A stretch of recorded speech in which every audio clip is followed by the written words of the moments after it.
नमस्कार दोस्तों, मैं संतोष पटेल स्वागत करता हूं आपके अपने YouTube चैनल डिजिटल भंडार पर।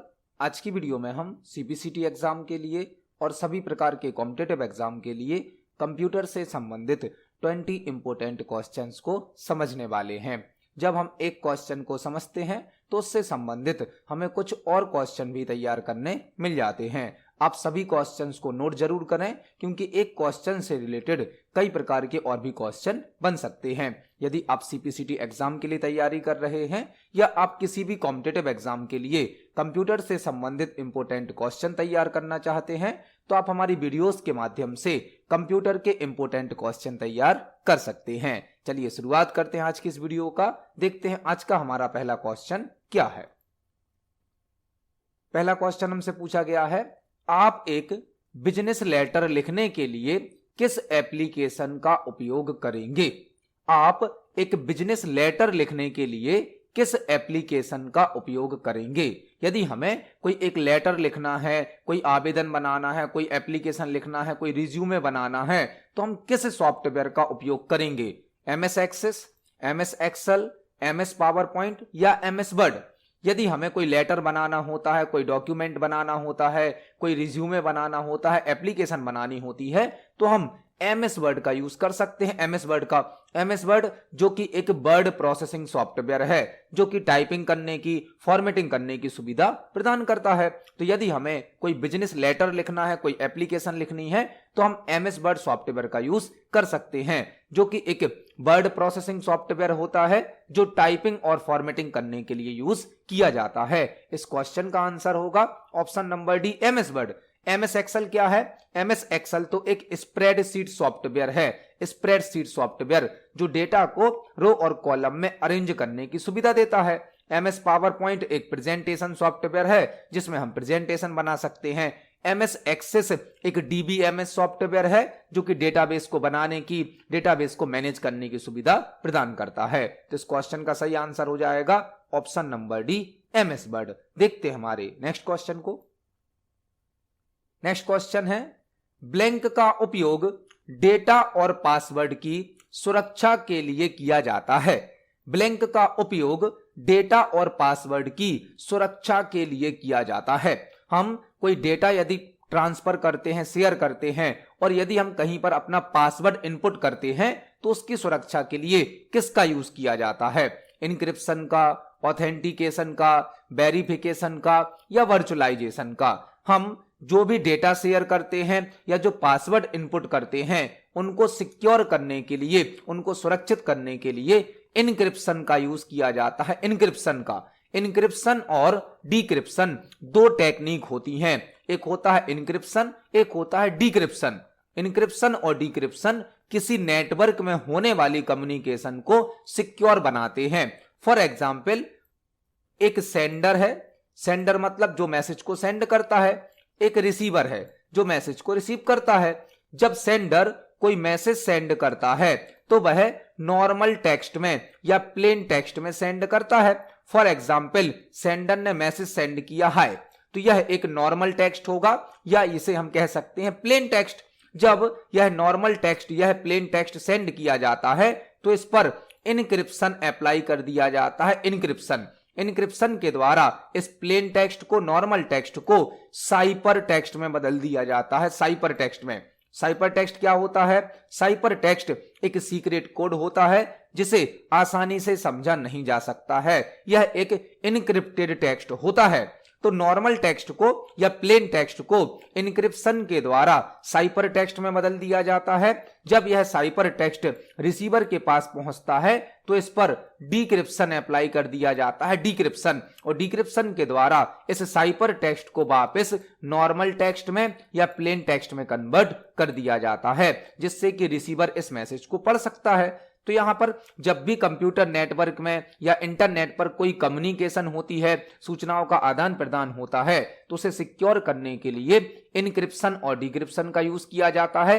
इनक्रिप्शन नॉर्मल टेक्स्ट को या प्लेन टेक्स्ट को साइपर टेक्स्ट में बदलता है, जबकि डिक्रिप्शन साइपर टेक्स्ट को वापस नॉर्मल टेक्स्ट में या प्लेन टेक्स्ट में कन्वर्ट कर देता है। तो इस क्वेश्चन का आंसर हो जाएगा ऑप्शन नंबर ए, इनक्रिप्शन। देखते हैं हमारे नेक्स्ट क्वेश्चन को। नेक्स्ट क्वेश्चन है, एमएस वर्ड डॉक्यूमेंट में एक टेबल में रो और कॉलम न्यूनतम संख्या ब्लैंक होती है। एमएस वर्ड डॉक्यूमेंट में एक टेबल में रो और कॉलम की न्यूनतम संख्या ब्लैंक होती है। रो और कॉलम की न्यूनतम संख्या ब्लैंक होती है। यदि आप एमएस वर्ड में कोई टेबल बनाते हैं तो जो टेबल बनेगी उसमें कम से कम कितने रो और कॉलम होंगे। जब आप एमएस वर्ड में कोई टेबल बनाएंगे तो उस टेबल में न्यूनतम मतलब कम से कम कितने रो और कॉलम आपको वहां पर यूज करने होंगे। जब आप एमएस वर्ड में कोई टेबल बनाएंगे तो मिनिमम रो और कॉलम कितने होंगे। जब हम कोई टेबल बनाते हैं तो उसमें मिनिमम रो और कॉलम होते हैं 1। मिनिमम रो और कॉलम कितने होते हैं 1। जब आप एमएस वर्ड में कोई भी टेबल बनाएंगे तो आपको कम से कम एक रो एक कॉलम तो सिलेक्ट करना ही होगा, तभी आपकी टेबल क्रिएट होगी। मतलब टेबल में कम से कम एक रो होती है और कम से कम एक कॉलम होता है। इस क्वेश्चन का आंसर क्या हो जाएगा? Option number C. यहां पर आपको एक और क्वेश्चन तैयार करना है। जब हम एमएस वर्ड डॉक्यूमेंट में कोई टेबल बनाते हैं तो उसमें कॉलम की संख्या अधिकतम 63 ही हो सकती है। एमएस वर्ड में जो टेबल बनती है उसमें मैक्सिमम कितने कॉलम हो सकते हैं? 63 मतलब 63। रो कितनी भी हो सकती हैं, रो अनलिमिटेड हो सकती हैं, लेकिन एमएस वर्ड में जो टेबल बनती है उसमें कॉलम की संख्या अधिकतम कितनी हो सकती है? 63। और मिनिमम रो और कॉलम कितने हो सकते हैं? 1। तो इस क्वेश्चन का आंसर हो जाएगा option number C. MS Word document में एक टेबल में रो और कॉलम की न्यूनतम संख्या एक रो एक कॉलम होती है, मतलब 1 रो 1 कॉलम होती है और कॉलम अधिकतम हो सकते हैं 63। इनको हम एमएस वर्ड पर प्रैक्टिकली समझने वाले हैं। चलते हैं एमएस वर्ड पर। यह हमारा एमएस वर्ड सॉफ्टवेयर है। यदि हमें एमएस वर्ड में कोई टेबल बनानी है तो उसके लिए हमें इंसर्ट टैब को सिलेक्ट करना होता है। इंसर्ट टैब में यहां पर एक ऑप्शन होता है टेबल। टेबल के अंदर टेबल बनाने के कई तरीके होते हैं और जब हम टेबल बनाएंगे तो कम से कम हमें यहां पर नंबर ऑफ कॉलम को रखना होगा 1 और नंबर ऑफ रो को भी रखना होगा 1। मतलब एक रो एक कॉलम की मिनिमम टेबल बनती है। और यदि आप इस टेबल में मैक्सिमम कॉलम को चेक करना चाहें, मैक्सिमम कॉलम को, तो मैक्सिमम कॉलम हो सकते हैं 63। मैक्सिमम कॉलम की संख्या कितनी हो सकती है? 63। रो तो हम कितनी भी बढ़ा सकते हैं, घटा सकते हैं। मिनिमम रो होगी 1 और रो को हम कितना भी बढ़ा सकते हैं, लेकिन कॉलम की संख्या मैक्सिमम कितनी हो सकती है? 63 मतलब कि 63। तो एमएस वर्ड में जो टेबल बनती है उसमें मिनिमम रो और कॉलम होते हैं 1 और मैक्सिमम कॉलम कितने हो सकते हैं? 63। इस क्वेश्चन का आंसर है ऑप्शन नंबर सी। देखते हैं हमारे नेक्स्ट क्वेश्चन को।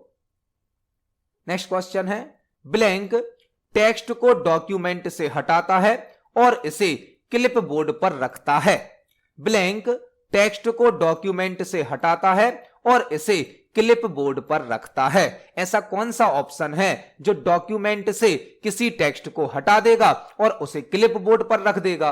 ऑप्शन नंबर ए है कट, ऑप्शन नंबर बी है फॉर्मेट, ऑप्शन नंबर सी है पेस्ट, ऑप्शन नंबर डी है डिलीट। हमसे पूछा गया है, हमने किसी डॉक्यूमेंट में यदि कोई टेक्स्ट लिखा है उस टेक्स्ट को हटाना है और हटाए गए टेक्स्ट को क्लिप बोर्ड में रख देना है। इसके लिए कौन सा ऑप्शन है? क्लिप बोर्ड क्या होता है? क्लिप बोर्ड हमारे कंप्यूटर सिस्टम का एक टेम्परेरी स्टोरेज होता है। क्लिप बोर्ड हमारे कंप्यूटर सिस्टम का एक टेम्परेरी स्टोरेज होता है जो कि कट और कॉपी किए गए ऑब्जेक्ट को स्टोर करता है। जब भी हम अपने कंप्यूटर सिस्टम में किसी ऑब्जेक्ट को कट करते हैं या कॉपी करते हैं तो वह क्लिप बोर्ड में स्टोर हो जाता है। तो क्लिप बोर्ड क्या होता है? क्लिप बोर्ड एक टेम्परेरी स्टोरेज होता है जो कि कट और कॉपी किए गए ऑब्जेक्ट को स्टोर करता है। हमसे क्वेश्चन क्या पूछा गया है? ब्लैंक टेक्स्ट को डॉक्यूमेंट से हटाता है। जब आप किसी टेक्स्ट को कट करते हैं तो आपने देखा होगा वह अपने स्थान से हट जाता है और हटने के बाद वह कहां स्टोर हो जाता है? क्लिप बोर्ड में स्टोर हो जाता है, जिसके बाद आप उसको कितनी बार भी पेस्ट कर सकते हैं। तो इस क्वेश्चन का आंसर हो जाएगा option number A cut. Cut text को डॉक्यूमेंट से हटाता है और इसे क्लिप बोर्ड में रख देता है, क्लिप बोर्ड में स्टोर कर देता है। क्लिप बोर्ड एक टेम्परेरी स्टोरेज होता है जो कि कट और कॉपी किए गए ऑब्जेक्ट को स्टोर करता है। यहां पर आपको कट की शॉर्टकट की भी पता होनी चाहिए जो कि होती है Ctrl+X। पेस्ट की शॉर्टकट की होती है Ctrl+V और कॉपी की शॉर्टकट की होती है Ctrl+C। इस क्वेश्चन का सही आंसर है ऑप्शन नंबर ए। देखते हैं हमारे नेक्स्ट क्वेश्चन को।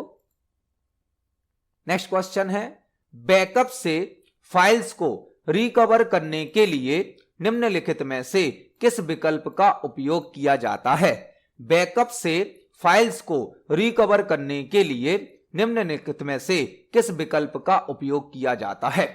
यदि आपने कोई फाइल का बैकअप बनाकर रखा है और आप उन फाइल्स को रिकवर करना चाहते हैं, वापस लाना चाहते हैं, तो आप किस ऑप्शन का यूज करेंगे? पहले हम बैकअप को समझते हैं। बैकअप क्या होता है? बैकअप हमारे किसी ओरिजिनल डेटा की एक कॉपी तैयार करता है। बैकअप का मतलब क्या है? हमारे पास यदि कोई ओरिजिनल फाइल है, कोई फोल्डर है, तो उसकी एक कॉपी तैयार हो जाती है बैकअप से। और यदि किसी कारण से हमारा ओरिजिनल डेटा डिलीट हो जाता है, ओरिजिनल फाइल या फोल्डर डिलीट हो जाता है, तो हम बैकअप के द्वारा अपनी फाइल्स को रिकवर कर सकते हैं। और बैकअप से फाइल को रिकवर करने के लिए हमें रीस्टोर करना होता है। रीस्टोर का मतलब क्या है? जो फाइल जहां पर थी वहीं पर वापस स्टोर हो जाती है, रीस्टोर। यदि आपने किसी डेटा का बैकअप बनाकर रखा है और आपका ओरिजिनल डेटा डिलीट हो जाता है, तो आप बैकअप फाइल के द्वारा अपने डेटा को रीस्टोर कर सकते हैं। मतलब इस क्वेश्चन का आंसर क्या हो जाएगा? ऑप्शन नंबर डी, बैकअप से फाइल्स को रिकवर करने के लिए रीस्टोर विकल्प का यूज किया जाता है। बैकअप और रीस्टोर डेटाबेस की सिक्योरिटी देते हैं। यदि आपका ओरिजिनल डेटा डिलीट हो जाता है और आपके पास उसका बैकअप है, तो आप बैकअप फाइल के द्वारा अपने डेटा को रीस्टोर कर सकते हैं। इस क्वेश्चन का आंसर है ऑप्शन नंबर डी। देखते हैं हमारे नेक्स्ट क्वेश्चन को। नेक्स्ट क्वेश्चन है, एमएस वर्ड में प्रिंटिंग के लिए स्पेसिफिक पेजेस को सिलेक्ट करने के लिए किस स्पेशल कैरेक्टर का उपयोग किया जाता है? एमएस वर्ड में प्रिंटिंग के लिए स्पेसिफिक पेजेस को सिलेक्ट करने के लिए किस स्पेशल कैरेक्टर का उपयोग किया जाता है?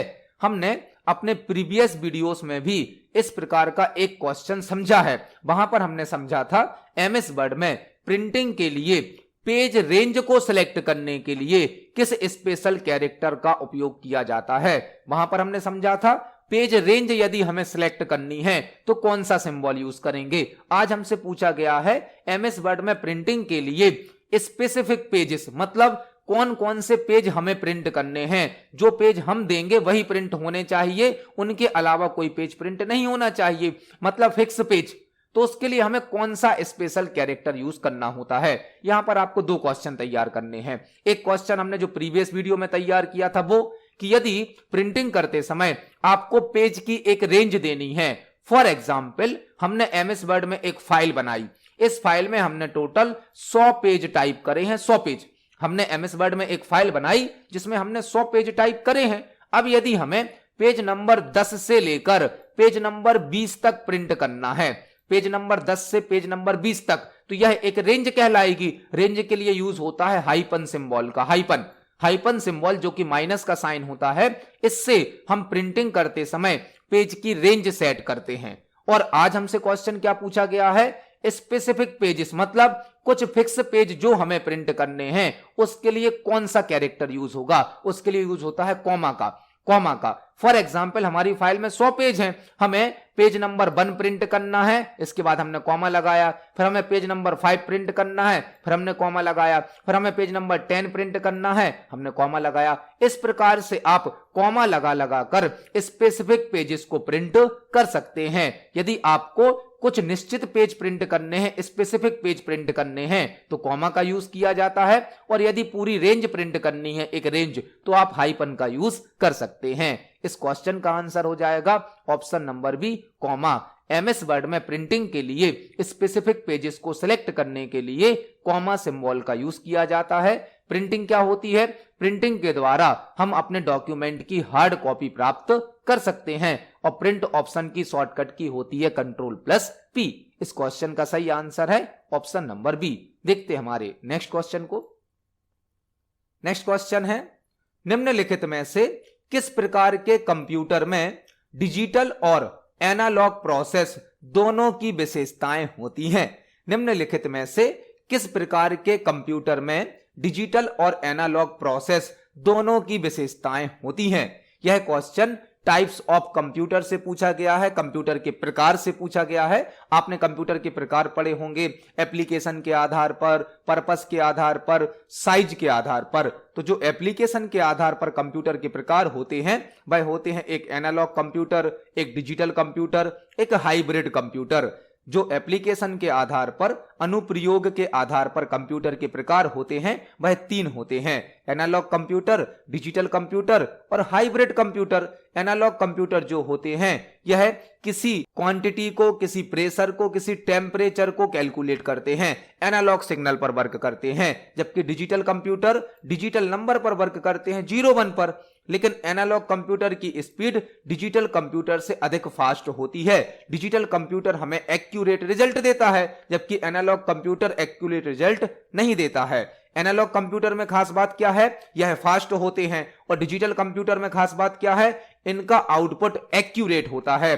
और इन दोनों कंप्यूटर की विशेषताओं को जब मिला दिया जाता है तो वह कहलाता है हाइब्रिड कंप्यूटर। हाइब्रिड कंप्यूटर एक ऐसा कंप्यूटर है जो फास्ट स्पीड में एक्यूरेट रिजल्ट देता है, क्योंकि एनालॉग कंप्यूटर में स्पीड अच्छी होती है, डिजिटल कंप्यूटर में एक्यूरेसी होती है। दोनों को मिलाने पर बन जाता है हाइब्रिड कंप्यूटर, जो कि फास्ट स्पीड में एक्यूरेट रिजल्ट प्रदान करता है। तो इस क्वेश्चन का आंसर हो जाएगा option number C, hybrid computer. Hybrid computer एक ऐसा कंप्यूटर होता है जो डिजिटल कंप्यूटर और एनालॉग कंप्यूटर दोनों का कॉम्बिनेशन होता है। देखते हैं हमारे नेक्स्ट क्वेश्चन को। नेक्स्ट क्वेश्चन है, ब्लैंक एक टैब स्टॉप का प्रकार नहीं है। ब्लैंक एक टैब स्टॉप का प्रकार नहीं है। यह क्वेश्चन एमएस वर्ड से पूछा गया है। हमसे क्वेश्चन पूछा गया है ब्लैंक एक टैब स्टॉप का प्रकार नहीं है। एमएस वर्ड में पैराग्राफ के अंतर्गत एक टैब नाम का ऑप्शन होता है, टैब नाम का। आपसे एक क्वेश्चन और पूछा जा सकता है, एमएस वर्ड में टैब स्टॉप की डिफॉल्ट साइज क्या होती है। एमएस वर्ड में टैब स्टॉप की डिफॉल्ट साइज क्या होती है। जब आप कीबोर्ड से टैब की को प्रेस करते हैं तो ऑटोमेटिक 0.5 इंच का स्पेस सेट हो जाता है। 0.5 इंच मतलब हाफ इंच का स्पेस आ जाता है। यदि आपको कहीं पर एक स्पेस देना होता है तो आप स्पेस की को यूज करते हैं, लेकिन एक साथ यदि आपको हाफ इंच का, आधे इंच का स्पेस देना होता है एमएस वर्ड में, तो आप कीबोर्ड से टैब की को प्रेस करते हैं। टैब स्टॉप की डिफॉल्ट साइज क्या होती है, हाफ इंच, आधा इंच। एक क्वेश्चन आपने क्या तैयार किया, जब हम एमएस वर्ड में टैब की को प्रेस करते हैं तो ऑटोमेटिक कितना स्पेस होता है, कितनी साइज सेट होती है टैब की, हाफ इंच। अब हमसे क्वेश्चन पूछा गया है ब्लैंक एक टैब स्टॉप का प्रकार नहीं है। तो एमएस वर्ड में जो टैब होता है इसके कई प्रकार होते हैं, जैसे कि bar tab, decimal tab, left tab, right tab, लेकिन पॉइंट नाम का टैब नहीं होता है। इस क्वेश्चन का आंसर क्या हो जाएगा, option number C, point tab MS Word में नहीं होता है। बार टैब होता है, डेसिमल टैब होता है, लेफ्ट टैब होता है, राइट टैब होता है, लेकिन पॉइंट टैब नहीं होता है। इस क्वेश्चन का आंसर हो जाएगा ऑप्शन नंबर सी। इस ऑप्शन को हम एमएस वर्ड पर प्रैक्टिकली देखने वाले हैं। चलते हैं एमएस वर्ड पर। एमएस वर्ड में पैराग्राफ के अंतर्गत, पैराग्राफ का जब आप डायलॉग बॉक्स ओपन करेंगे तो एक ऑप्शन होता है टैब्स। टैब्स में हमें यहां पर 5 प्रकार के टैब दिए जाते हैं। टैब के 5 अलाइनमेंट होते हैं, left tab, centre tab, right tab, decimal tab, bar tab. लेकिन आप देख सकते हैं पॉइंट टैब नहीं होता है। और टैब की डिफॉल्ट स्टॉप साइज क्या होती है, हाफ इंच, आधा इंच, 0.5 इंच। तो जब आप टैब की को प्रेस करेंगे तो ऑटोमेटिक हाफ इंच का स्पेस आता है। और टैब के यहां पर 5 अलाइनमेंट होते हैं, लेफ्ट, सेंटर, राइट, डेसिमल, बार। यह टैब के 5 प्रकार होते हैं। यहां पर भी आपको टैब शो किया जाता है, जिस पे क्लिक करके आप टैब का प्रकार चेंज कर सकते हैं। यहां पर रूलर लाइन पर भी हमें टैब सिंबल शो किया जाता है। तो इस क्वेश्चन का सही आंसर है option number C, point tab नहीं होता है। देखते हैं हमारे नेक्स्ट क्वेश्चन को। नेक्स्ट क्वेश्चन है, पिक्चर हेतु बेस्ट फॉर्मेट है। पिक्चर हेतु बेस्ट फॉर्मेट है। हमसे क्वेश्चन पूछा गया है कि दिए गए ऑप्शन में से पिक्चर के लिए, इमेज के लिए कौन सा बेस्ट फॉर्मेट है। यह क्वेश्चन फाइल फॉर्मेट से या एक्सटेंशन से संबंधित है। फाइल फॉर्मेट या एक्सटेंशन जो कि यह रिप्रेजेंट करता है कि कोई फाइल किस प्रकार की है, किसी फाइल का प्रकार बताता है, उसका फाइल फॉर्मेट या उसका एक्सटेंशन। हमसे क्वेश्चन पूछा गया है पिक्चर हेतु बेस्ट फॉर्मेट है, मतलब इमेज के लिए, पिक्चर के लिए कौन सा फॉर्मेट सही होगा। ऑप्शन नंबर ए है .jpeg, ऑप्शन नंबर बी है .avi, ऑप्शन नंबर सी है .pptx, ऑप्शन नंबर डी है .docx। तो यहां पर इमेज का या पिक्चर का हमें एक ही फॉर्मेट दिया गया है .jpeg। बाकी सभी जो हैं यह पिक्चर के फॉर्मेट नहीं है, यह इमेज के फॉर्मेट नहीं है। इमेज का एक ही फॉर्मेट यहां पर दिया गया है .jpeg। तो आंसर हो जाएगा इस क्वेश्चन का option number A. JPEG picture के लिए एक बेस्ट फॉर्मेट है। जो भी ऑप्शन हमें दिए गए थे इनमें से जेपीईजी का फुल फॉर्म क्या होता है? Joint photographics expert group. Joint photographics expert group जो कि एक ग्राफिक्स फाइल फॉर्मेट होता है, इमेज का फाइल फॉर्मेट होता है। .avi वीडियो का फाइल फॉर्मेट है, वीडियो का एक्सटेंशन है, जिसका फुल फॉर्म होता है audio video interleave, audio video interleave. .pptx power point का एक्सटेंशन होता है। .docx MS वर्ड का एक्सटेंशन होता है। तो इस क्वेश्चन का सही आंसर हो जाएगा ऑप्शन नंबर ए। पिक्चर के लिए बेस्ट फॉर्मेट है यहां पर .jpeg। देखते हैं हमारे नेक्स्ट क्वेश्चन को। नेक्स्ट क्वेश्चन है हेक्साडेसिमल नंबर सिस्टम में ई बराबर है। हेक्साडेसिमल नंबर सिस्टम में ई बराबर है। यह क्वेश्चन कंप्यूटर नंबर सिस्टम से पूछा गया है, कंप्यूटर नंबर सिस्टम से। अब सीपीसीटी के पेपर में और सभी प्रकार के कॉम्पिटिटिव एग्जाम में एक दो क्वेश्चन कंप्यूटर नंबर सिस्टम से भी पूछे जाते हैं। यह क्वेश्चन नंबर सिस्टम से पूछा गया है। हेक्साडेसिमल नंबर सिस्टम में ई किसके बराबर होता है? 10, 11, 12 और 14, 10, 11, 12 और 14। यह क्वेश्चन कंप्यूटर नंबर सिस्टम से पूछा गया है। यहां पर आपको 5-6 क्वेश्चन तैयार करने हैं। पहला क्वेश्चन बन जाता है कि कंप्यूटर सिस्टम में कितने प्रकार के नंबर सिस्टम यूज किए जाते हैं? कंप्यूटर सिस्टम में 4 प्रकार के नंबर सिस्टम यूज किए जाते हैं, 4 प्रकार के। पहला होता है बाइनरी नंबर सिस्टम, बाइनरी जिसका बेस होता है 2। बाइनरी नंबर सिस्टम जिसका बेस होता है 2, इसमें 2 ही अंक होते हैं 0 से लेकर 1 तक। बाइनरी नंबर सिस्टम जिसका बेस होता है 2, मतलब इसमें 2 ही अंक होंगे 0 से लेकर 1 तक। दूसरा नंबर सिस्टम होता है ऑक्टल नंबर सिस्टम जिसका बेस होता है 8 और इसमें 0 से लेकर 7 तक के नंबर को स्टोर किया जाता है। दूसरा नंबर सिस्टम है ऑक्टल जिसका बेस है 8, इसमें 0 से लेकर 7 तक के नंबर स्टोर होते हैं।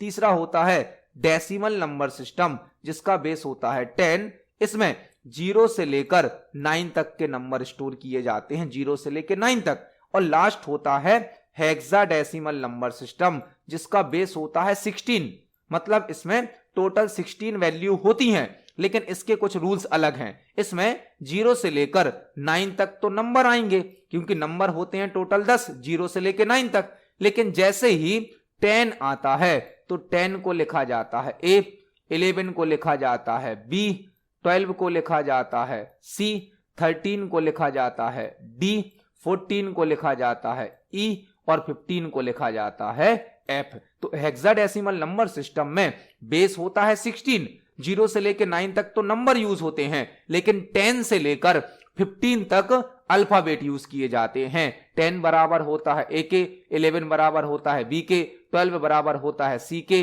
13 बराबर होता है D के, 14 बराबर होता है E के और 15 बराबर होता है F के। तो यहां पर हमसे क्या पूछा गया था? हेक्साडेसिमल नंबर सिस्टम में E बराबर है। E किसके बराबर है? 14 के। तो इस क्वेश्चन का आंसर हो जाएगा option number D. Hexadecimal number system में E 14 के बराबर होता है। इस क्वेश्चन का आंसर है ऑप्शन नंबर डी। देखते हैं हमारे नेक्स्ट क्वेश्चन को। नेक्स्ट क्वेश्चन है ब्लैंक की के द्वारा स्टार्ट मेन्यू को लॉन्च किया जाता है। ब्लैंक की के द्वारा स्टार्ट मेन्यू को लॉन्च किया जाता है। स्टार्ट मेन्यू क्या होता है? विंडोज ऑपरेटिंग सिस्टम में स्टार्ट मेन्यू एक ऐसा मेन्यू होता है जहां से हम किसी सॉफ्टवेयर को, किसी फाइल को, किसी फोल्डर को स्टार्ट कर सकते हैं, ओपन कर सकते हैं। विंडोज में स्टार्ट मेन्यू एक ऐसी लोकेशन होती है जहां से हम किसी फाइल, फोल्डर या सॉफ्टवेयर को, एप्लीकेशन को स्टार्ट कर सकते हैं। हमसे क्वेश्चन पूछा गया है ब्लैंक की के द्वारा स्टार्ट मेन्यू को लॉन्च किया जाता है। ऑप्शन नंबर ए है एस्केप की, ऑप्शन नंबर बी है शिफ्ट की, ऑप्शन नंबर सी है विंडोज की, ऑप्शन नंबर डी है कैप्स लॉक की। तो यदि आप विंडोज में स्टार्ट मेन्यू को ओपन करना चाहते हैं तो इसकी दो शॉर्टकट की हैं। एक शॉर्टकट की है विंडोज की, जब आप विंडोज की को प्रेस करेंगे तो यह स्टार्ट मेन्यू ओपन हो जाता है। विंडोज की से स्टार्ट मेन्यू को ओपन कर सकते हैं। एक शॉर्टकट की तो हो गई विंडोज की, दूसरी होती है कंट्रोल प्लस एस्केप।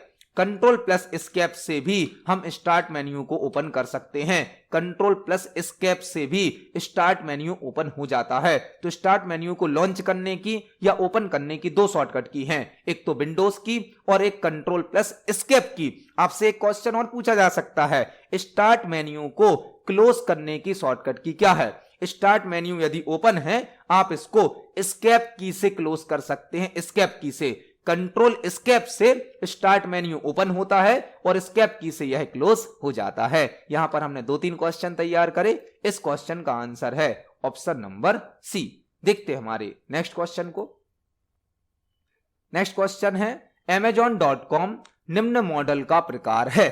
Amazon.com निम्न मॉडल का प्रकार है। हमें एक वेबसाइट का नाम दिया गया है Amazon.com और हमसे पूछा गया है यह किस प्रकार के मॉडल पे वर्क करता है। Amazon.com क्या है? यह एक ऑनलाइन शॉपिंग साइट है। ऑनलाइन शॉपिंग मतलब यह ई कॉमर्स से रिलेटेड क्वेश्चन है।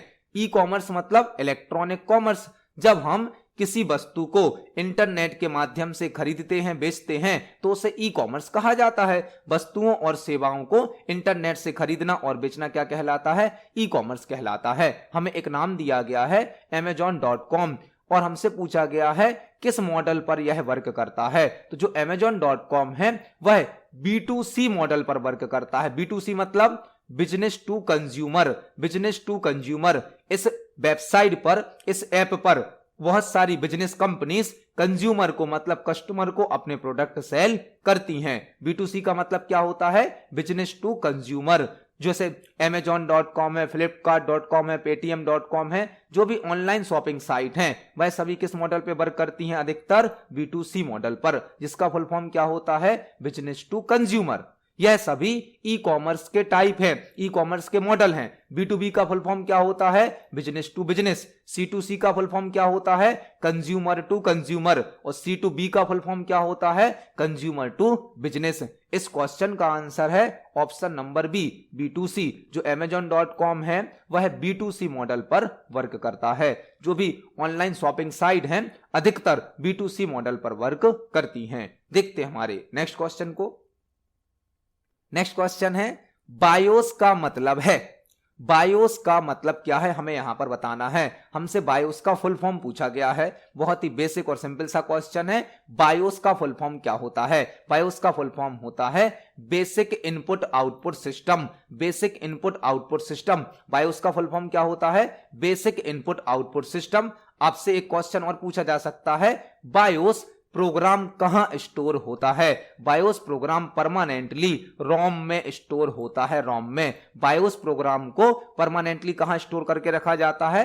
रोम में। बायोस का फुल फॉर्म क्या होता है? Basic input output system. BIOS program हमारे कंप्यूटर सिस्टम को स्टार्ट करने के लिए, ऑन करने के लिए वर्क करता है। और बायोस को परमानेंटली कहां स्टोर करके रखा जाता है? रोम मेमोरी में। रोम का फुल फॉर्म क्या होता है? Read only memory. तो इस क्वेश्चन का सही आंसर हो जाएगा ऑप्शन नंबर सी। बायोस का फुल फॉर्म होता है बेसिक इनपुट आउटपुट सिस्टम और बायोस प्रोग्राम को परमानेंटली रोम मेमोरी में स्टोर किया जाता है। यह हमारे कंप्यूटर सिस्टम को स्टार्ट करने के लिए, ऑन करने के लिए आवश्यक होता है। देखते हैं हमारे नेक्स्ट क्वेश्चन को। नेक्स्ट क्वेश्चन है ब्लैंक सिंबल ईमेल एड्रेस में यूजर नेम को ISP से अलग करता है। ब्लैंक सिंबल ईमेल एड्रेस में यूजर नेम को ISP से अलग करता है। यह क्वेश्चन ईमेल से संबंधित है। ईमेल से संबंधित। ईमेल का फुल फॉर्म क्या होता है? Electronic mail. ईमेल का फुल फॉर्म होता है इलेक्ट्रॉनिक मेल। हमसे एक क्वेश्चन पूछा गया है, ब्लैंक सिंबल ईमेल एड्रेस में यूजर नेम को ISP से अलग करता है? यहां पर आपको 2-3 क्वेश्चन तैयार करने हैं। पहला क्वेश्चन क्या बन सकता है? ईमेल का फुल फॉर्म क्या होता है? Electronic mail. ईमेल का फुल फॉर्म होता है इलेक्ट्रॉनिक मेल। दूसरा क्वेश्चन बन जाता है ईमेल एड्रेस में कितने पार्ट होते हैं? ईमेल एड्रेस में 2 पार्ट होते हैं, 2 पार्ट। एक पार्ट होता है यूजर नेम, एक पार्ट क्या होता है? User name. दूसरा पार्ट होता है डोमेन या ISP का नाम, डोमेन या ISP का नाम। फॉर एग्जाम्पल किसी ईमेल एड्रेस में यूजर नेम है ABC, इसके बाद @gmail.com लगाया गया है, abc@gmail.com। तो यहां पर जो ABC है यह क्या हो जाएगा? यह हो जाएगा यूजर नेम। @ के बाद क्या लगा है? gmail.com। मतलब यहां पर ISP कौन हो जाएगा? Gmail। तो एक ईमेल एड्रेस में, एक ईमेल आईडी में 2 पार्ट होते हैं। एक पार्ट कहलाता है यूजर नेम, दूसरा कहलाता है डोमेन या फिर ISP का नाम। और दोनों के बीच में क्या लगा होता है? @ का साइन लगा होता है। @ का साइन क्या करता है? जो @ साइन है या @ साइन, यह करता क्या है? यूजर नेम को ISP से या डोमेन से अलग कर देता है। एक ईमेल आईडी में, एक ईमेल एड्रेस में 2 पार्ट होते हैं, एक यूजर नेम और एक डोमेन। डोमेन को हम कह सकते हैं ISP, जो कि किसी कंपनी का नाम होता है। और दोनों को सेपरेट कौन करता है? @ साइन या @ साइन। तो इस क्वेश्चन का सही आंसर हो जाएगा option number B. @ Symbol email address में यूजर नेम को ISP से अलग करता है। देखते हैं हमारे नेक्स्ट क्वेश्चन को। नेक्स्ट क्वेश्चन है ब्लैंक एक कंप्लीट URL का पहला हिस्सा होता है जिसकी वेब रिसोर्स का उपयोग करने के लिए जरूरत होती है। ब्लैंक एक कंप्लीट URL का पहला हिस्सा होता है जिसकी वेब रिसोर्सेस का उपयोग करने के लिए जरूरत होती है। यह क्वेश्चन इंटरनेट से संबंधित है। जब आप कोई URL लिखते हैं, URL मतलब यूनिफॉर्म रिसोर्स लोकेटर। URL का फुल फॉर्म क्या होता है? यूनिफॉर्म रिसोर्स लोकेटर, जो कि किसी वेबसाइट का, किसी वेब पेज का एक एड्रेस होता है, यूनिक एड्रेस होता है, उसे कहा जाता है URL। आपसे पूछा गया है ब्लैंक एक कंप्लीट URL का पहला हिस्सा होता है, मतलब फर्स्ट पार्ट होता है, जिसका यूज वेब रिसोर्सेस को उपयोग करने के लिए किया जाता है। मतलब जब हम कोई URL लिखते हैं तो उसका सबसे फर्स्ट पार्ट क्या कहलाता है? जिसके द्वारा हम किसी वेब रिसोर्स को, इंटरनेट के किसी रिसोर्स को यूज करने के लिए यूज करते हैं। जब हम कोई URL लिखते हैं तो आपने देखा होगा सबसे पहले उस पर लिखा होता है HTTP के बाद लिखा होता है www, इसके बाद वेबसाइट का नाम आता है, लास्ट में डोमेन आता है। तो किसी भी URL की स्टार्टिंग किससे होती है? HTTP से। HTTP मतलब प्रोटोकॉल से। तो जब भी हम कोई कंप्लीट URL लिखते हैं तो URL का पहला भाग या फर्स्ट पार्ट क्या कहलाता है? प्रोटोकॉल कहलाता है, जिसकी किसी वेब रिसोर्स को उपयोग करने के लिए जरूरत होती है। एक कंप्लीट URL में पहला भाग क्या होता है? प्रोटोकॉल होता है। तो इस क्वेश्चन का सही आंसर हो जाएगा ऑप्शन नंबर सी। प्रोटोकॉल एक कंप्लीट URL का पहला हिस्सा होता है, फर्स्ट पार्ट होता है, जिसकी वेब रिसोर्स का उपयोग करने के लिए जरूरत होती है। देखते हैं हमारे नेक्स्ट क्वेश्चन को। नेक्स्ट क्वेश्चन है माइक्रोसॉफ्ट एक्सेस में निम्न में से कौन एक ऑब्जेक्ट नहीं है?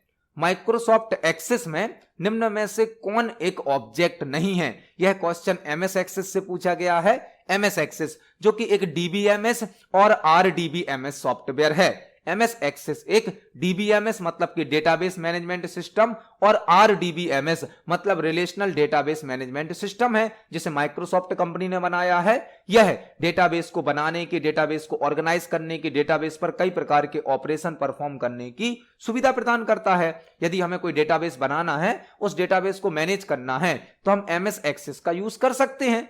MS एक्सेस में कई प्रकार के ऑब्जेक्ट होते हैं, जैसे कि टेबल, क्वेरी, फॉर्म, रिपोर्ट, लेकिन वर्कबुक नाम का ऑब्जेक्ट नहीं होता है। माइक्रोसॉफ्ट एक्सेस में टेबल ऑब्जेक्ट होता है, क्वेरी ऑब्जेक्ट होती है, फॉर्म होता है, रिपोर्ट होता है, लेकिन वर्कबुक इसका ऑब्जेक्ट नहीं होता है। इस क्वेश्चन का आंसर हो जाएगा option number B. Microsoft Access में वर्कबुक ऑब्जेक्ट नहीं है। इस क्वेश्चन का सही आंसर है ऑप्शन नंबर बी। देखते हैं हमारे नेक्स्ट क्वेश्चन को। नेक्स्ट क्वेश्चन है, सॉफ्टवेयर का मुख्य उद्देश्य डेटा को किसमें परिवर्तित करना होता है? सॉफ्टवेयर का मुख्य उद्देश्य डेटा को किसमें परिवर्तित करना होता है? हमसे क्वेश्चन पूछा गया है कि सॉफ्टवेयर का प्राइमरी पर्पस क्या होता है। आपसे यह क्वेश्चन इस प्रकार भी पूछा जा सकता है कि कोई सॉफ्टवेयर डेटा को किसमें कन्वर्ट करता है? कोई सॉफ्टवेयर डेटा को कन्वर्ट करता है इंफॉर्मेशन में। सॉफ्टवेयर का मुख्य उद्देश्य क्या होता है? डेटा को इंफॉर्मेशन में परिवर्तित कर देना। हम सॉफ्टवेयर में डेटा को इनपुट करते हैं, सॉफ्टवेयर और प्रोसेसर उस डेटा की प्रोसेसिंग करते हैं और हमें जो आउटपुट देते हैं वह कहलाता है इंफॉर्मेशन। तो सॉफ्टवेयर का मुख्य उद्देश्य क्या होता है? डेटा को इंफॉर्मेशन में कन्वर्ट कर देना। इस क्वेश्चन का सही आंसर है option number B. Software data को इंफॉर्मेशन में कन्वर्ट करता है। देखते हैं हमारे नेक्स्ट क्वेश्चन को। नेक्स्ट क्वेश्चन है, निम्न में से कौन सा डेटा ट्रांसफर करने का सबसे तेज माध्यम है? निम्न में से कौन सा डेटा ट्रांसफर करने का सबसे तेज माध्यम है? यह क्वेश्चन कंप्यूटर नेटवर्क से पूछा गया है। कंप्यूटर नेटवर्क में डेटा को सेंड करने के लिए कई प्रकार के माध्यम होते हैं। माध्यम मतलब कई प्रकार के मीडियम होते हैं। मीडियम, जब कोई नेटवर्क बनता है तो नेटवर्क में दो प्रकार के मीडियम होते हैं। एक होते हैं गाइडेड, एक होते हैं अनगाइडेड। गाइडेड मतलब वायर्ड और अनगाइडेड मतलब वायरलेस। जब भी कोई नेटवर्क बनता है तो या तो गाइडेड मीडियम होते हैं या अनगाइडेड। गाइडेड का मतलब होता है वायर से नेटवर्क बनाना, केबल से। अनगाइडेड का मतलब होता है वायरलेस टेक्निक का यूज करना। हमसे क्वेश्चन पूछा गया है, निम्न में से कौन सा डेटा ट्रांसफर करने का सबसे तेज माध्यम है? यहां पर हमें नेटवर्किंग केबल दी गई है, केबल, और हमसे पूछा गया है इनमें से सबसे ज्यादा फास्ट कौन सी केबल डेटा को ट्रांसफर करती है? वह होती है fibre optic cable. Fibre optic cable जिसे ऑप्टिकल फाइबर केबल भी कहा जाता है। एक होती है ट्विस्टेड पेयर केबल, एक होती है कोएक्सियल केबल। और सबसे फास्ट कौन सी केबल होती है? फाइबर ऑप्टिक केबल या optical fibre cable. Computer network में तीन प्रकार की केबल होती हैं, twisted pair cable, coaxial cable, fibre optic cable. और जो सबसे ज्यादा तेज होती है, सबसे अधिक फास्ट होती है, वह होती है फाइबर ऑप्टिक केबल या ऑप्टिकल फाइबर केबल। तो इस क्वेश्चन का आंसर हो जाएगा option number A. Computer network में डेटा ट्रांसफर करने के लिए सबसे फास्ट केबल होती है फाइबर ऑप्टिक केबल। देखते हैं हमारे नेक्स्ट क्वेश्चन को। नेक्स्ट क्वेश्चन है, पैराग्राफ को सेंटर में लाने के लिए शॉर्टकट की बताइए। पैराग्राफ को सेंटर में लाने के लिए शॉर्टकट की बताइए। बहुत ही बेसिक सा और सिंपल सा क्वेश्चन है। हमसे क्वेश्चन पूछा गया है पैराग्राफ को यदि हमें सेंटर में लाना है तो शॉर्टकट की क्या होगी। यह क्वेश्चन अलाइनमेंट से संबंधित है।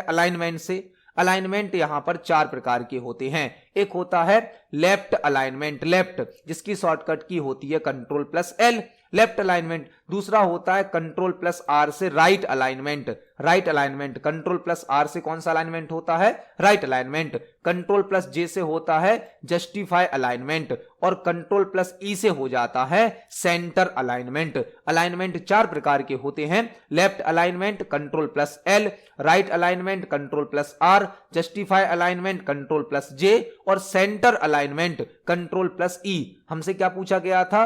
पैराग्राफ को सेंटर में लाने के लिए शॉर्टकट की बताइए। वह शॉर्टकट की होती है Ctrl+E, क्योंकि सेंटर अलाइनमेंट की शॉर्टकट की क्या होती है? Ctrl+E। Ctrl+C तो कॉपी की शॉर्टकट की होती है। तो यहां पे इस क्वेश्चन का आंसर क्या हो जाएगा? Option number C. हमसे सेंटर अलाइनमेंट की शॉर्टकट की पूछी गई थी, लेकिन क्वेश्चन क्या था हमारा? पैराग्राफ को सेंटर में लाने के लिए शॉर्टकट की बताइए। वह होती है Ctrl+E। Ctrl+E से हम सेंटर अलाइनमेंट सेट कर सकते हैं। Ctrl+L लेफ्ट अलाइनमेंट के लिए, Ctrl+R राइट अलाइनमेंट के लिए और Ctrl+J जस्टिफाई अलाइनमेंट के लिए शॉर्टकट की होती है। तो इस क्वेश्चन का आंसर है option number C. Next question हमसे पूछा गया है, निम्नलिखित में से कौन सा लैंग्वेज ट्रांसलेटर नहीं है? निम्नलिखित में से कौन सा लैंग्वेज ट्रांसलेटर नहीं है। यह क्वेश्चन कोडिंग से, प्रोग्रामिंग से संबंधित है। हमसे पूछा गया है निम्नलिखित में से कौन सा लैंग्वेज ट्रांसलेटर नहीं है। लैंग्वेज ट्रांसलेटर क्या होता है? लैंग्वेज ट्रांसलेटर एक लैंग्वेज को किसी दूसरी लैंग्वेज में कन्वर्ट करता है।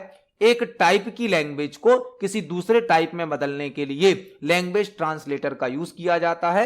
लैंग्वेज ट्रांसलेटर सिस्टम सॉफ्टवेयर होते हैं और यह 3 प्रकार के होते हैं: compiler, interpreter, assembler. Compiler, interpreter, assembler, यह तीनों ही लैंग्वेज ट्रांसलेटर हैं। यह तीनों ही लैंग्वेज प्रोसेसर भी है और यह तीनों सिस्टम सॉफ्टवेयर के एग्जाम्पल हैं। कंपाइलर क्या करता है? कंपाइलर हाई लेवल लैंग्वेज के प्रोग्राम को एक साथ एक ही बार में लो लेवल लैंग्वेज में कन्वर्ट कर देता है।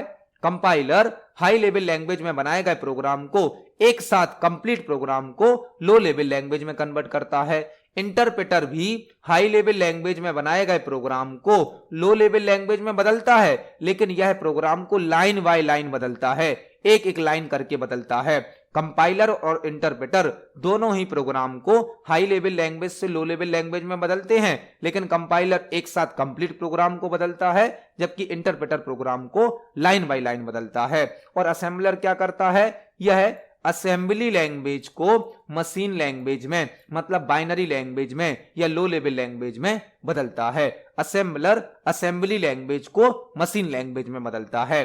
तो compiler, interpreter, assembler language translator हैं, लेकिन मल्टीप्लेक्सर लैंग्वेज ट्रांसलेटर नहीं है। इस क्वेश्चन का आंसर हो जाएगा ऑप्शन नंबर डी। तो आज की वीडियो में हमने सीपीसीटी एग्जाम के लिए और सभी प्रकार के कॉम्पिटिटिव एग्जाम के लिए कंप्यूटर से संबंधित 20 इंपोर्टेंट क्वेश्चंस को समझा। आप इन सभी क्वेश्चंस को पढ़ें, समझें। यदि आपका कोई क्वेश्चन है, कोई डाउट है तो कमेंट सेक्शन में जरूर पूछें। वीडियो पसंद आती है तो वीडियो को लाइक करें, ज्यादा से ज्यादा शेयर करें। मिलते हैं अगली वीडियो में। धन्यवाद।